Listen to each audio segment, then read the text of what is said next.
សួស្តីបងប្អូនមកកាន់ Channel YouTube លីតាក្រូចែតហើយនៅក្នុងវីដេអូនេះដែរខ្ញុំនឹងមកបង្ហាញបងប្អូនពីការចាក់បតោខ្សោផ្កា Lavender តោះបងប្អូនចាប់ផ្ដើមជាមួយគ្នាយើងចាប់ផ្ដើមជាមួយនឹងការចាក់ឆែនយើងចាក់ឆែនចំនួន25ឆែនឬក៏ហៅកតុយកតោនឹងឯងចំនួន25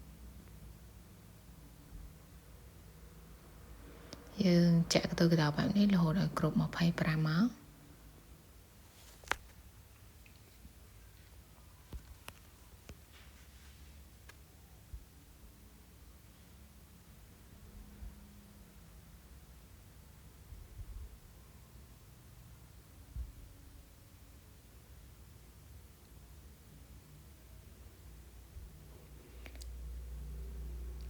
នេះបងប្អូនយើងទទួលបាន25ឆែនហើយយើងចាក់ត្រឡប់ទៅវិញនៅប្រឡោះទី2ជាមួយនឹង1 double crochet យើងចាក់1 double crochet នេះហើយតោះមកយើងឆែន1ហើយយើងចាក់ slip stitch នៅក្នុងប្រឡោះដដែល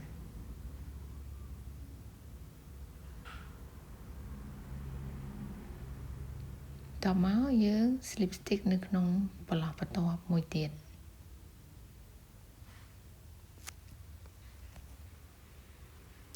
តមកយើងឆែន1ហើយ double crochet នៅក្នុងប្រឡោះដដែលហើយឆែន1 slip stitch នៅក្នុងប្រឡោះដដែល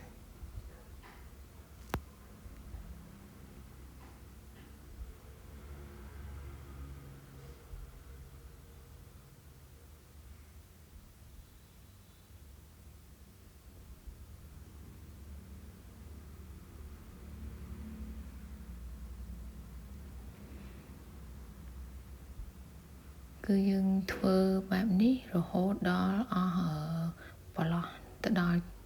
គោលនៃការចាក់ឆែនរបស់យើងណានៅប្រឡោះចុងគេផងអស់គឺយើងចាក់ slip stitch នៅប្រឡោះបន្ទាប់មកឆែន1 double crochet ឆែន slip stitch គឺយើងធ្វើបន្តបែបនេះរហូតដល់អស់ប្រឡោះ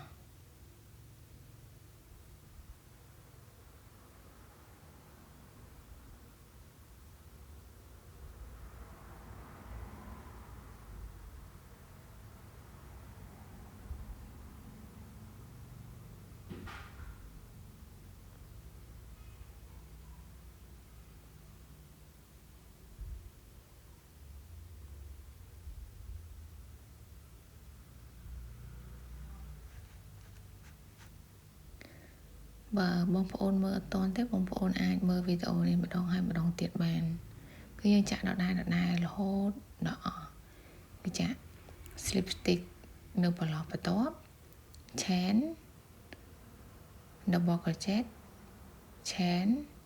slip stitch នៅក្នុងប្រឡោះដដែលហើយទៅ slip stitch នៅប្រឡោះបន្ទាប់ហើយយើងចាក់បន្តរហូតដដែលបែបនេះរហូត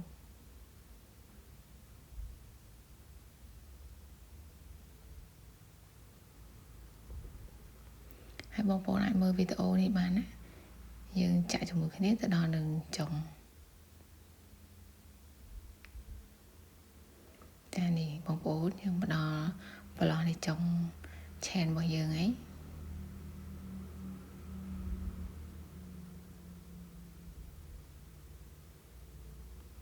ដល់ចុងយើងចាក់ដូចយើងចាក់ពីដំបូងមកអញ្ចឹង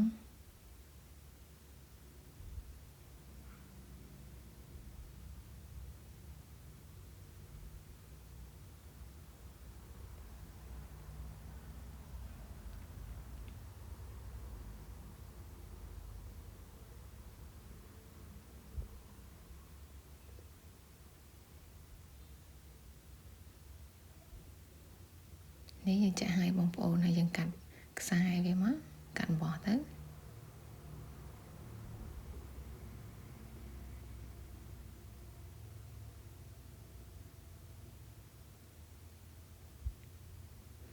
ហើយ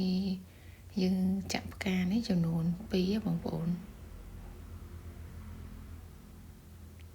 យើងចាក់ដដែលអញ្ចឹងមកថែមមួយទៀតមក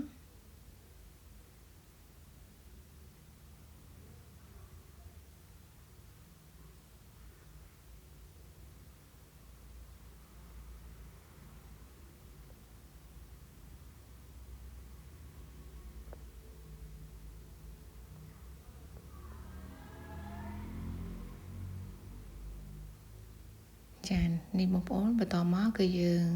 មកចាក់ស្លឹកការចាក់ស្លឹកនេះដែរគឺយើងចាក់ជាមួយនឹងឆែនយើងចាក់10ឆែនឬក៏កន្ទុយកដៅហ្នឹងចំនួន10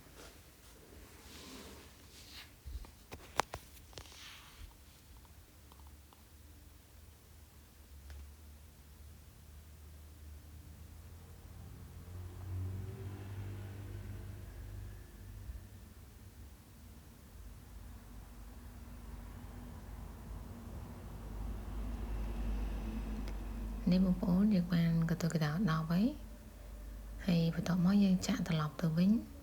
នៅក្នុងប្រឡោះទី2យើងចាក់5ហាត់ដំបូលក្រូចេត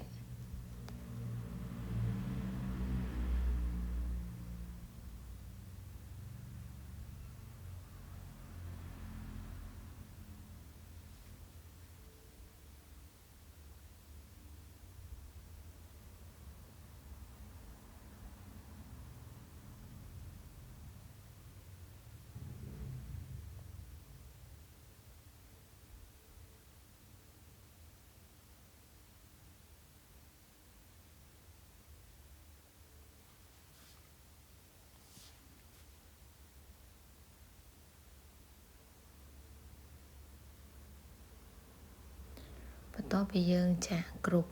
5ហាត់របស់ក្រូចេតហើយយើងចាក់4 single crochet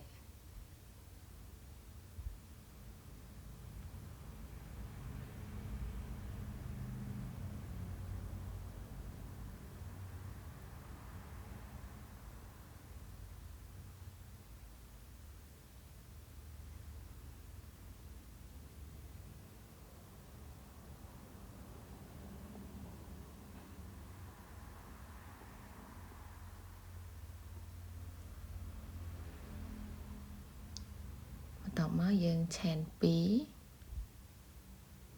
ហើយយើង slip stitch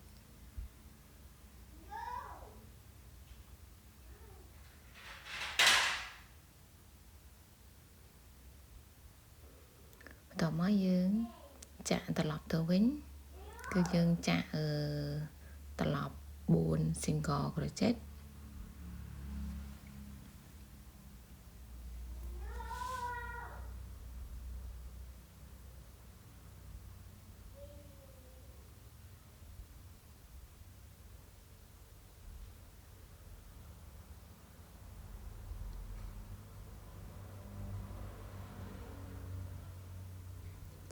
ពេលយើងចាក់គ្រប់4 single crochet ហ្នឹងហើយយើងចាក់5 half double crochet បន្ទាប់មកយើងចាក់គ្រប់ហើយយើង slip stitch ហើយ chain 1យើងកាត់អំបោះមកបងប្អូនអំបោះនេះបងប្អូនកាត់រៀងវែងទៅចឹងណាស្រួលដេរភ្ជាប់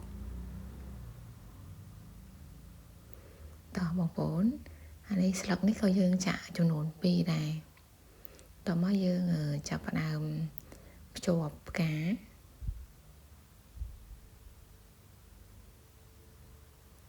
យើងភ្ជាប់ផ្កានេះយើងចាក់ពេលយើងភ្ជាប់ហើយយើងចាក់ចំនួន35 chain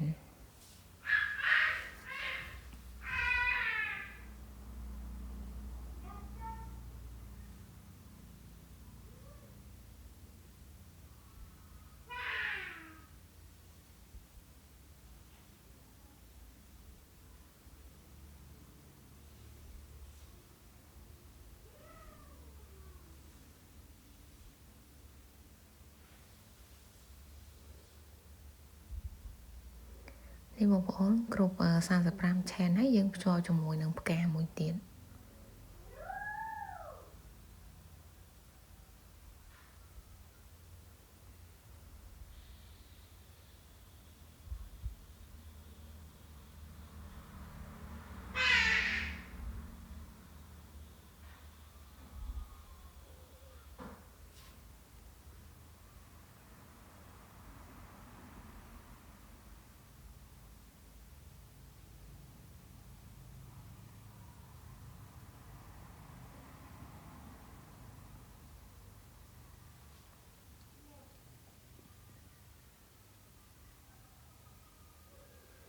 នេះបងប្អូនយើងភ្ជាប់ផ្កាហើយបន្តមកយើងភ្ជាប់ស្លឹកហើយបងប្អូនអត់ទាន់បងប្អូនអាចមើលក្នុងវីដេអូនេះបានហើយក៏អរគុណបងប្អូនសម្រាប់ការទស្សនាវីដេអូរបស់ខ្ញុំហើយក៏សូមឲ្យបងប្អូនជួយ Subscribe Channel YouTube របស់ខ្ញុំផងដើម្បីទទួលបានវីដេអូថ្មីៗបន្តទៀតអរគុណ